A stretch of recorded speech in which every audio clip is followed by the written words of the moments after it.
Hey everyone, this is Dr. Walker. This is the guided example from video 210 on adding electric fields. Let's take a look. We're going to solve electric field problems, finding the net electric field at a point. The process is going to be just the same as when we found the net force when there was more than one charge. So the process is vector addition. We're going to follow all of these steps here. Let's go ahead and look at the problem, and we'll talk about each step as we're doing it in the problem. The problem asks us to find the electric field at point P over here, and there are two charges. There's a negative 6 microcoulomb charge and a positive 6 microcoulomb charge. Let's do the problem here where we have more room. The first step was to label all the charges. So let's redraw the problem, and let's draw it over here. Let's call this Q1, the negative 6 microcoulomb charge, and the positive one, let's call it Q2. So Q1 over here and Q2 over here. Let's look at the next step. Number 2. Draw and label the electric field due to each charge at one point.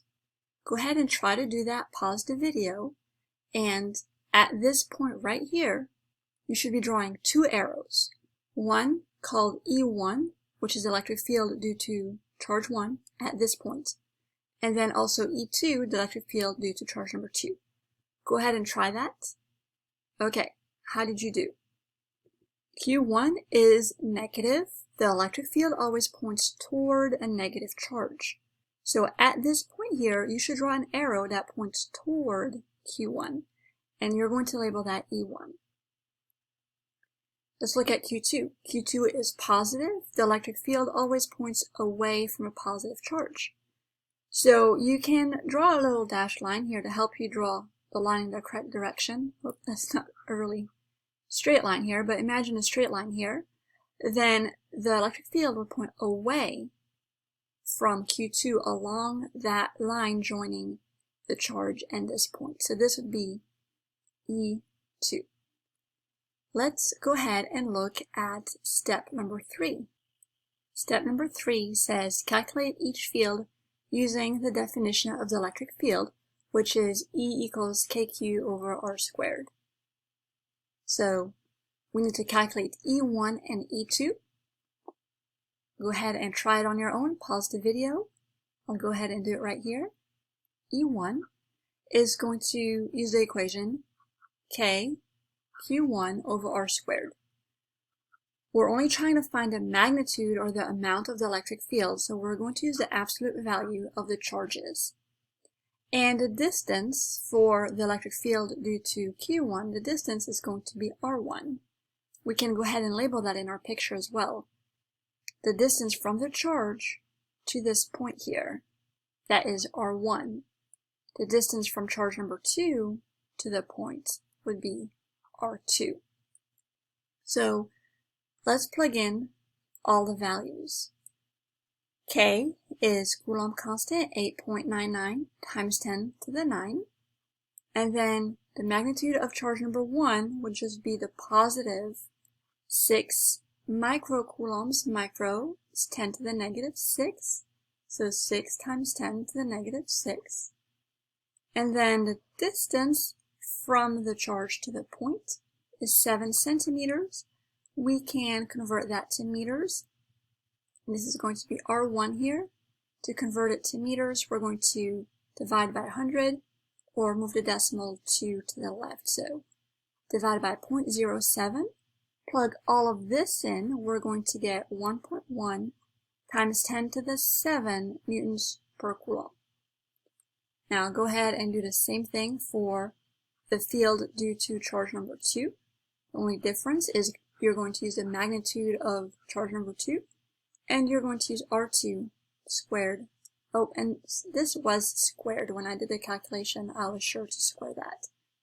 So plug in those values, 8.99 times 10 to the 9, and then the magnitude of charge number 2 is the same thing, 6 times 10 to negative 6.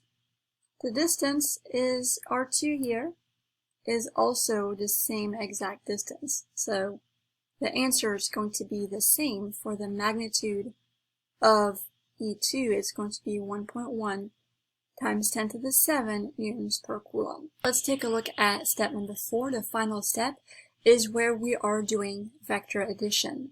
So this involves finding the x and y components of each field, adding all the x and y components separately, and then using the Pythagorean theorem to find the magnitude of the field, and then using the inverse tangent of the angle of EY over EX to find the angle. So we need to find the x and y components of E1 and E2. This means that we need an angle. We have the triangle here, but we don't have an angle. So why don't we go ahead and calculate this angle right here. Let's call it theta. And the reason that we're going to calculate this angle is because it is the same angle that we have right here. And because this is an isosceles triangle, because they have the same sides here, these two angles are the same, and this angle up here actually ends up being the same as well, because if you have a line going this way and you have a straight line here, then you can see that these two are alternate interior angles. So basically E1 and E2 are just going in opposite directions, but the angle theta is the same for both. So let's calculate the angle theta, and I'm going to use this theta over here to calculate it. The way that I'm going to calculate it is I'm going to make a right triangle here. So this is an isosceles triangle. I know that if I'm cutting my triangle in half, then this distance for this top side here will now be 5 centimeters. And now that I have a right triangle, and I'm looking for theta, I've got the 5 centimeters, which is the side that's adjacent, and then the 7 centimeters is the hypotenuse. So I know my trig functions, and I know that if I have adjacent and hypotenuse, I can use cosine to find the angle. Let's go ahead and do it up here. Cosine of theta is adjacent over hypotenuse. So adjacent is 5 over the hypotenuse, which is 7. The centimeters cancel out. To get theta by itself, we have to take the inverse cosine of each side to get rid of the cosine here. So if we take the inverse cosine of each side, we're going to get theta equals inverse cosine of 5 over 7. And this is going to give us 44.4 degrees. So I ran out of room a little bit here, but plug this in here, and our theta is going to be 44.4 degrees. Alright. Now we're ready to find the components of E1 and E2. What I like to do to separate my x and y directions, I like to draw a line down the middle, x on the left and y on the right. I'm finding the components of E1 and E2, so I'm going to write down E1x and E2x, and then E1y and E2y. I'm writing down the components of each field and then filling out what I know for each one. Since this is theta over here, if I zoom in here, if I zoom in a little bit, then E1x would be to the left and E1y would be upward, with theta right here. And I can see that E1x would be adjacent to the angle, and it would also point to the left, which means it would be negative. So it would be negative E1 cosine theta. We're using cosine because the side is adjacent. So what we're going to do is we're going to plug in negative, I'll go ahead and do it here, negative 1.1 times 10 to the 7 multiplied by cosine of 44.4 degrees. Let's add a little bit more room here.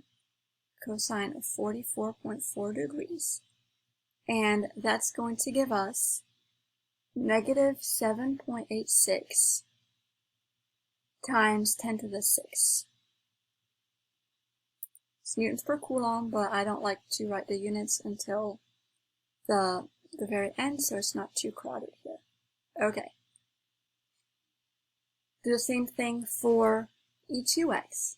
E2x is, if we zoom in here for the E2, and I'll go ahead and do it over here.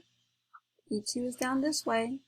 We can see that E2x is to the left, E2y is down, and E2x is adjacent to theta, so it's also going to use cosine.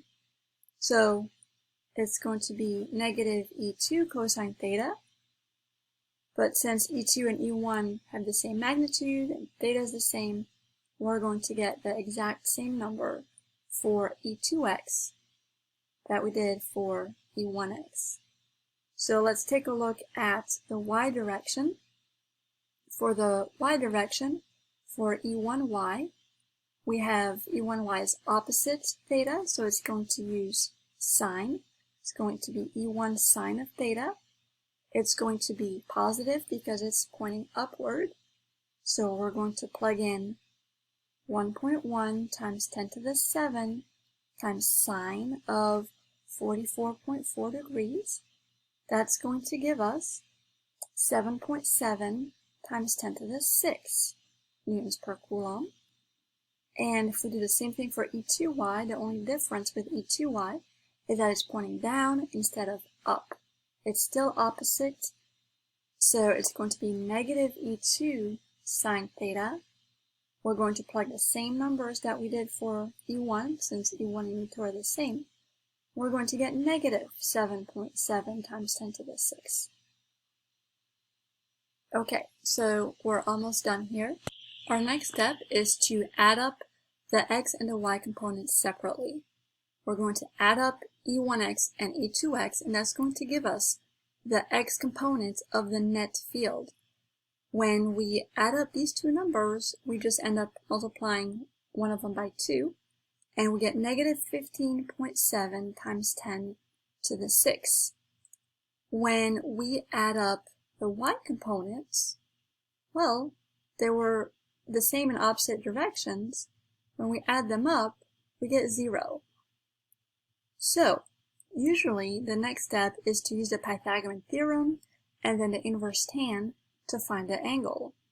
But I always recommend drawing the x and the y components first, and in this case, it really helps you see that the problem is a lot easier and you don't even need the Pythagorean theorem.